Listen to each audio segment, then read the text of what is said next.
big dogs from serving 35 guys to almost 5,000. He knows a veteran.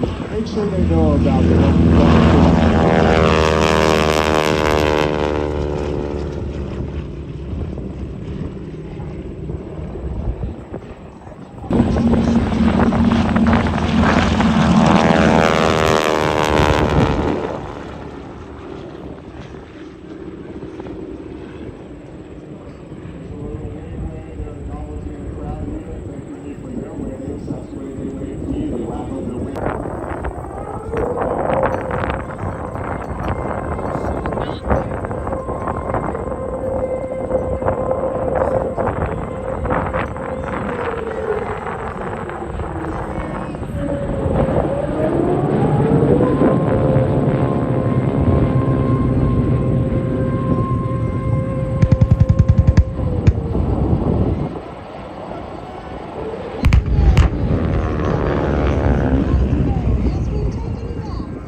What's that sound? Everybody look what's going down. The time will stop. Hey, what's that sound? Everybody look what's going down. So what's going down is the Golden Knights. Give them a wave. They're looking out at you right now from their plane here. They're going to turn around and back to taxi. We're going to get on with the air show here in a few minutes once they're there. The airboxes just gave them a cruise to do their plane around here.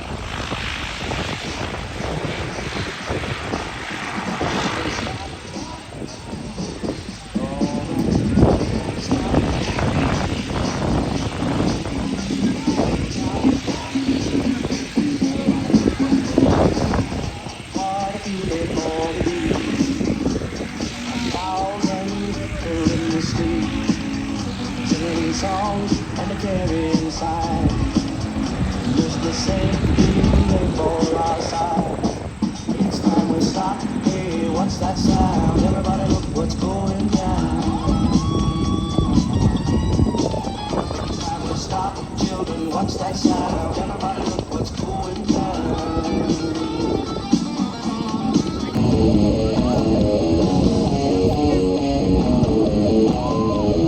Smoke is on, and there he goes. Watch this, folks. What I tell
Thunderbirds.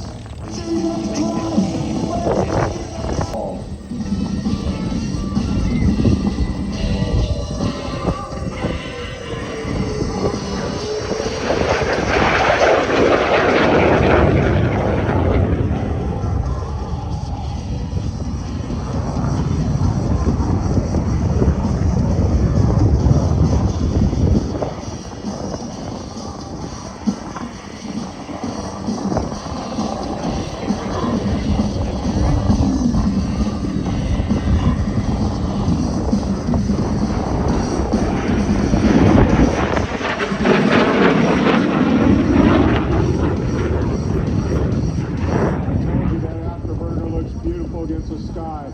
That minimum radius turn he just did is an example of why the MiG-17 was the tightest turning warbird until the F-16 Falcon that we're going to see later on this afternoon with the Thunderbirds. This plane dominated for years. As he comes down, he's going to give us 7 Gs for a TBA.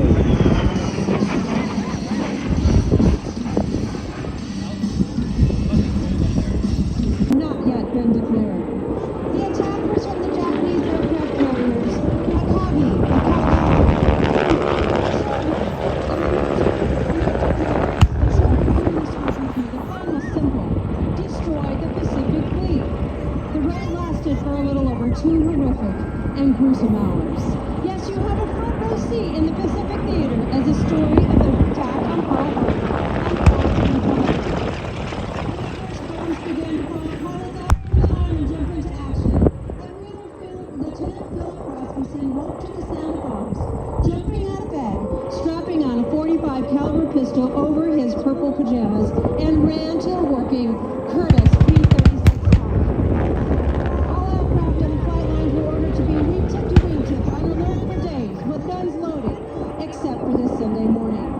the Japanese Zeros and Valves bombed the exposed airplanes. Most of them were destroyed or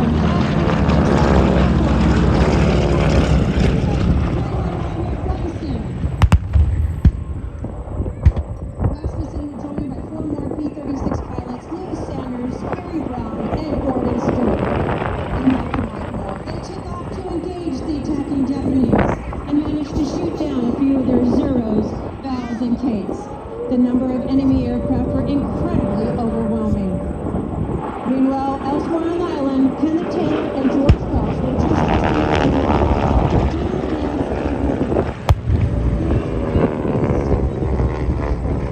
raised to a couple of immediately warhawks, got them fueled and armed, and took off. They quickly found themselves in the middle of a real battle. These 2 pilots caught up with the Japanese close to and valves and Kates and rounds from their .30 caliber machine guns. However, they quickly ran out of ammunition.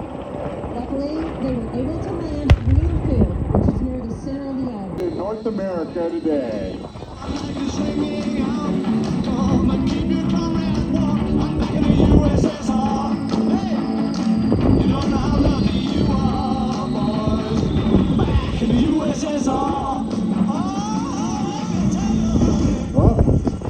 Let's see what's going on now. What can we learn from their boss?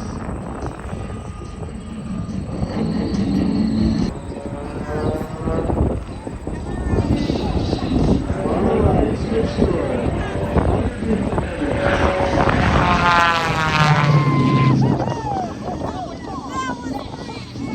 Well, that makes me nervous.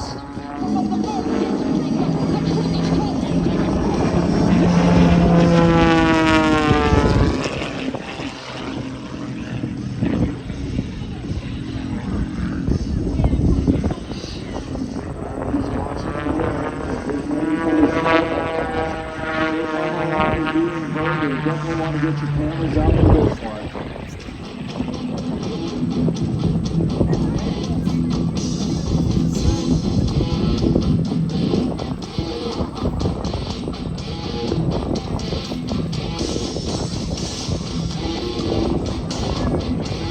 There he is. He's inverted. 1.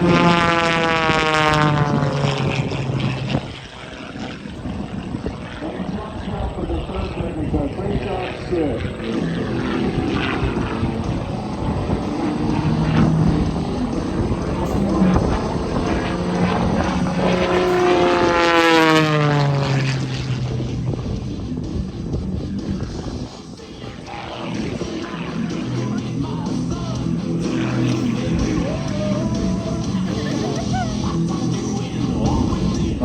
comes again. He's going to go under, over, and under for us.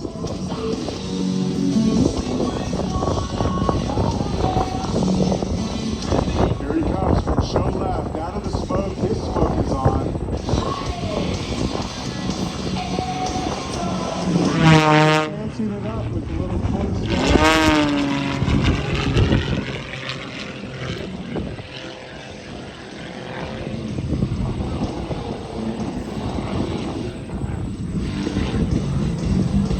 Received a Distinguished Service Cross for their actions that occurred today.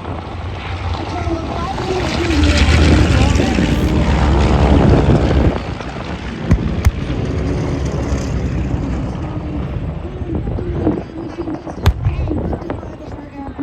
lay on the ground in various stages of disrepair. The first wave of 189 Japanese Zeros, Bells, and K's Hammer almost an hour. Then came the second wave of an additional 171 aircraft to continue to strengthen, bomb, and zero torpedoes for hits for the second wave. That's a total of 60 enemy warplanes. As the attack proceeded up Pearl Harbor and Houston Field, the devastation was horrifying.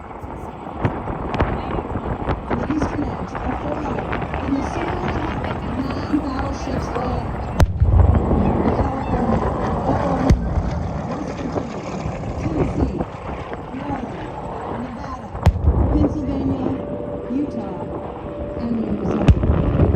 Luckily at the time, our 3 Pacific aircraft carriers were men and women fighting for our freedom today. We salute them all, past, present, and future. A special salute to our veterans. Quad Cities Airshow. Tora! Tora! What'd you think about that, huh? I had thrown myself a little bit, French, thanks. Yes, the Wall of Fire, presented by the Corps of Miss Mitchell. California,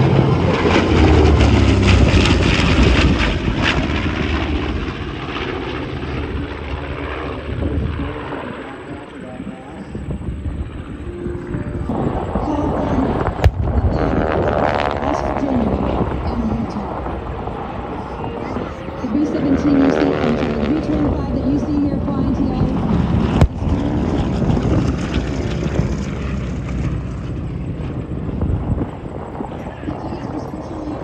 That plane looks like a hot rod. He made it look like that with the hot rod style planes he painted on it. It looks fast just sitting on the ground. You can see he gets it up to about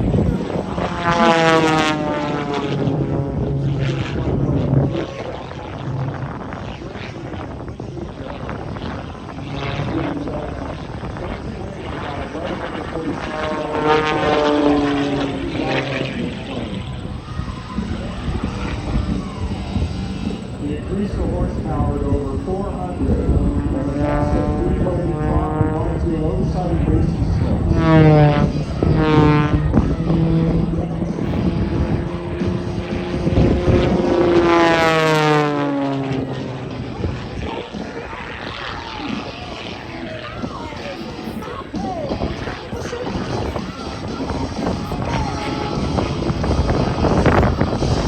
Tail flip for you like a skateboarder, huh?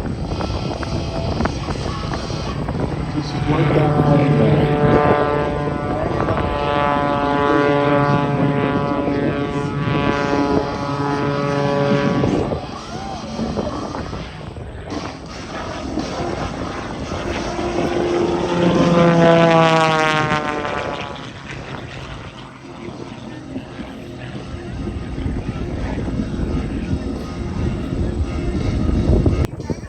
Check that. Gonna give you a good look at the plane now.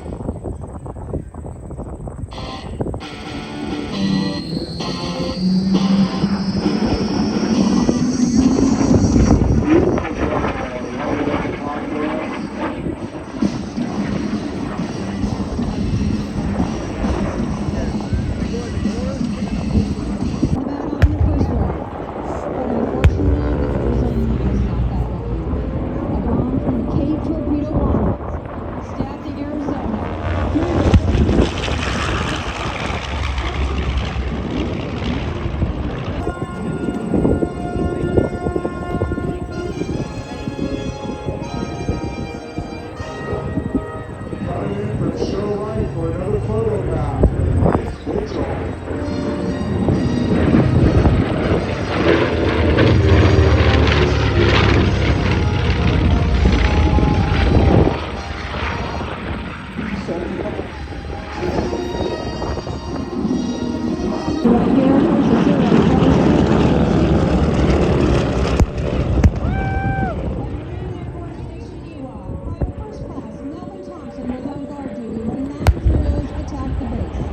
He stepped out of his guard shack, he drew his 45 caliber pistol, and began firing at the Japanese pilot Yoshioshi saw Thompson firing back at him.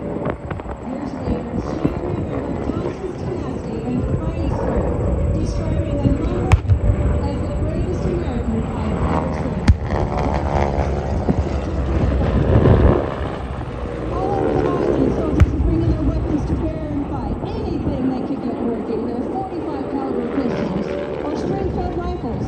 And in some cases, soldiers were able to get 30 and 50 caliber belt-fed machine guns into action, bringing down numerous marauding Japanese Zeros, Vals, and tanks. Meanwhile, at Bellows Airfield on the northeastern coast of the island, more U.S. Army pilots were racing to their P-40s. Jetstream Aviation.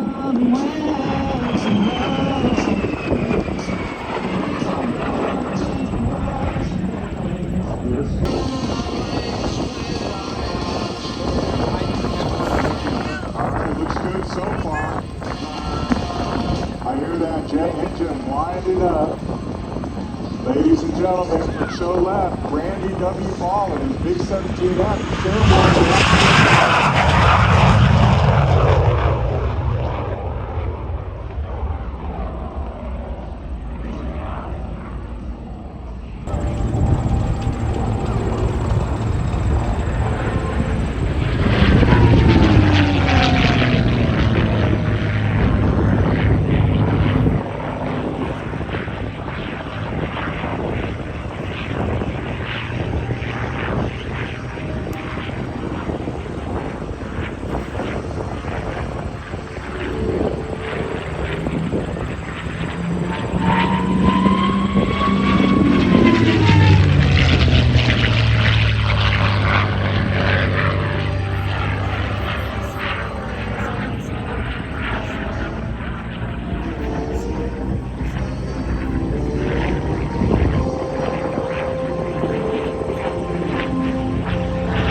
Destroyed or damaged. Premier jet fighter in the United States of America. This is Jack Gacy's #1 lead is rolling out now. Here's the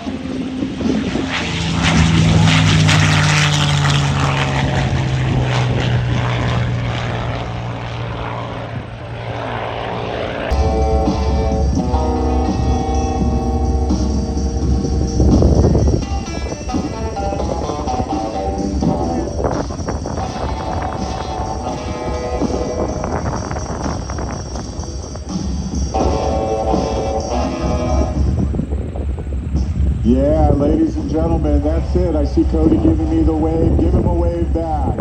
Skip Stewart. And Cody Elkins. Out here, they're going to give you a little burnout, have some fun.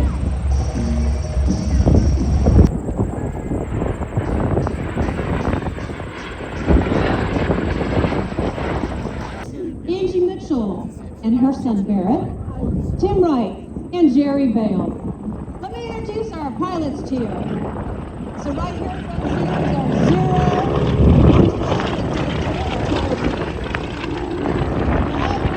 Is 0114 with Dan Reedy from Pearland, Texas. Here's Patrick Hutchins, second generation pilot from Bayou Vista, Texas. Followed by 0113 with Mark Anderson from Muskogee, Oklahoma. Here's our Kate Lee with 0310 with Steve Swift in his backseat, Ethan Green. It's him for the first time from front seat.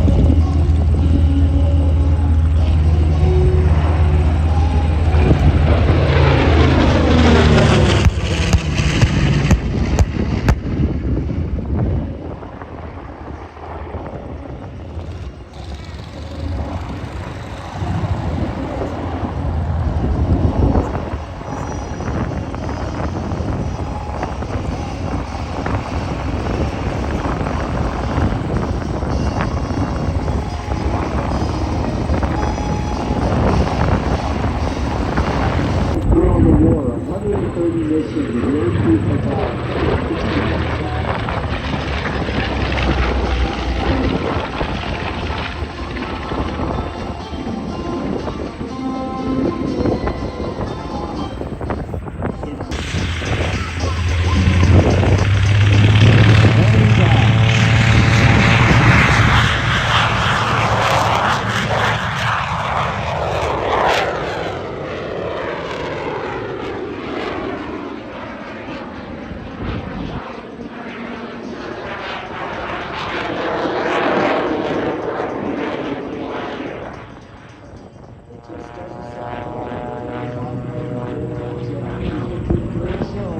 Keep your cameras out. You're going to see him do things no other biplane can do.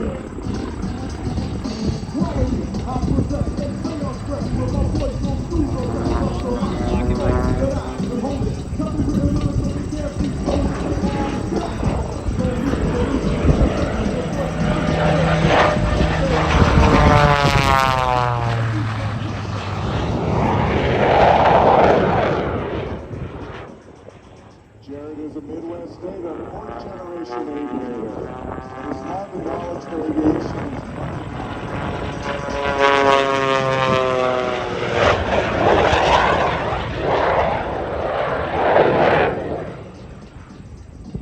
He was raised in an aviation family and has been an agricultural pilot since he started flying. Spent months for over 25 years through the world.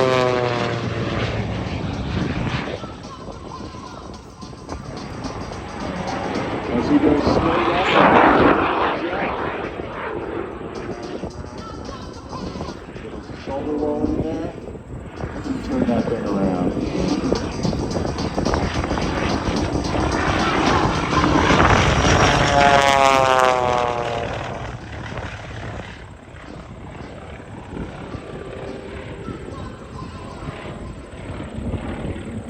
Jared tells me he even built a spec. Cody's got to match his speed to get this going, and Skip's going to dip the wings.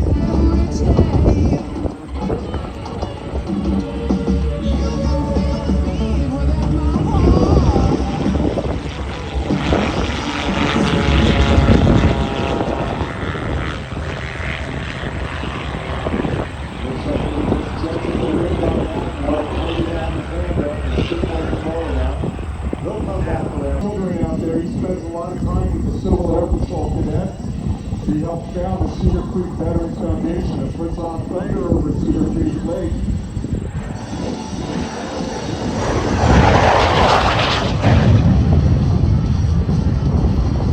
This air show is raised nearly $300 to support his veterans. All right, he's telling us he's ready.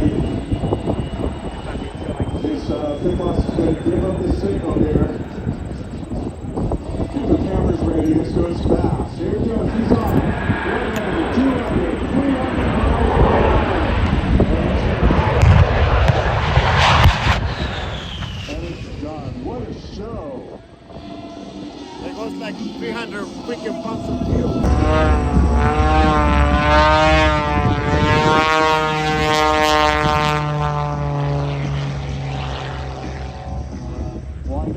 was a professional rider, but boy, you got to be pretty brave to be out there on a runway with those airplanes buzzing around. Away, they're flying the American flag for you. One of them appreciate it.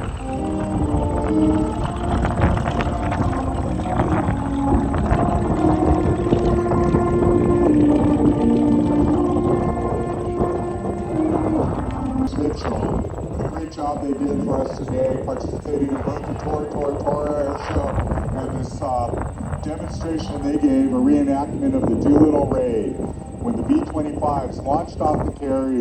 Skip Stewart.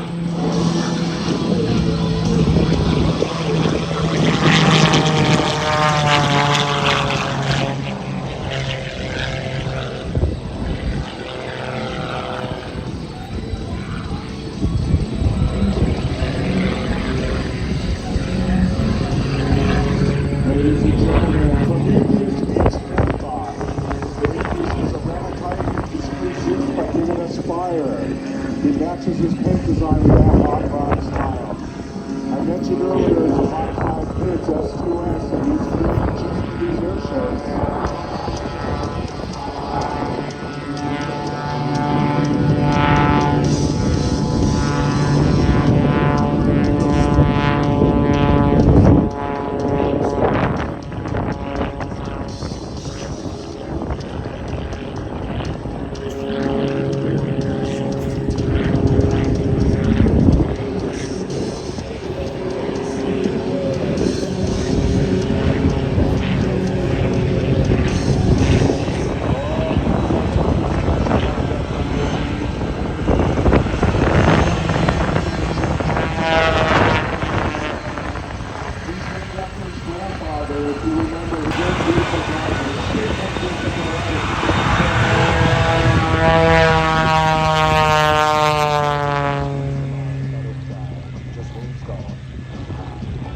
Absolutely incredible display of his mastery of that plane.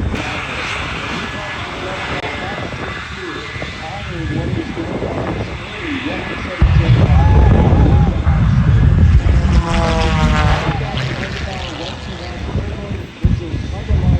prepare for one of the most exciting races you'll ever see. Hayden's going to slowly pass you on the crowd line and give you a sample of the jet truck that helped you on the roof. Skip Stewart's challenging him, throwing some smoke down on him. Those mini sonic booms and clouds of smoke, 30-foot flames, are all coming from two Westinghouse J34-48 jet truck engines that powers this custom-built 57 Chevy jet truck.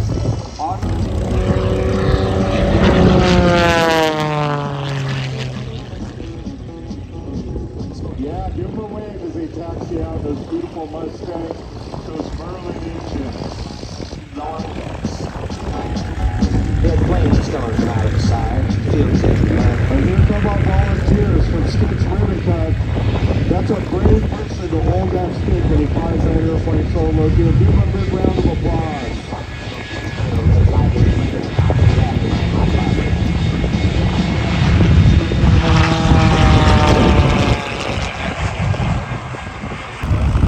They'll get a head start. The species will make a good way to go. And there he goes. He's off.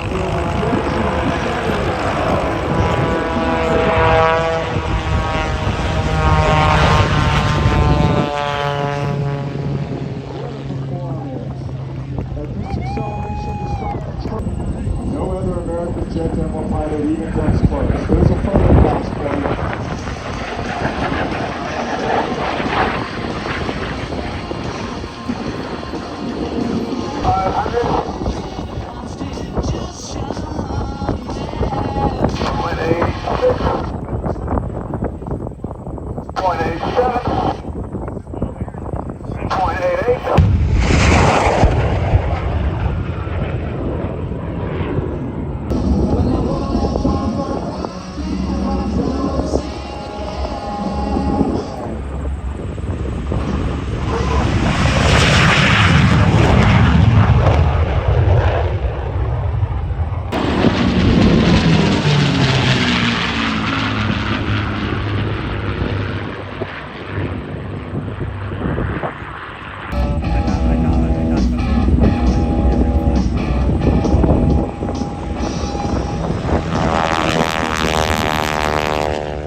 Lumberyard Bob versus April. This is our salute to all of you attending today's show. And there you have the high-flying black and gold offshore United States Army parachute team, the Golden Knights.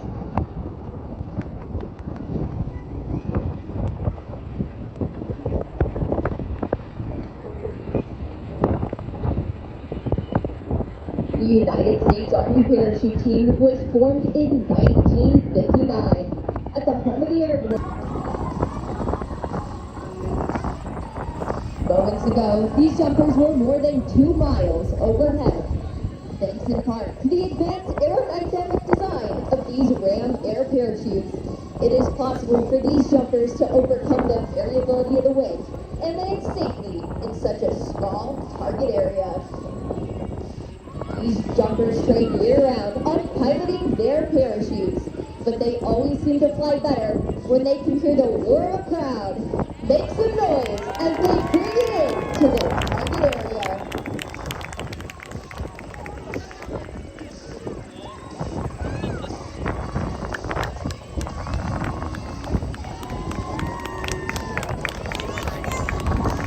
The performance you just saw is known as canopy piloting.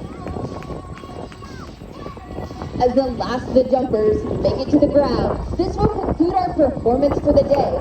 And on behalf of the entire team and your local Army recruiters, we would like to thank each and every one of you for being such a warm and receptive airborne audience. In closing,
click the dial directly in front of you.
Falling behind, and what could be?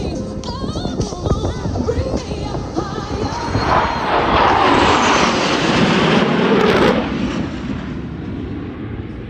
Performance of the F-16 with the maximum performance turn.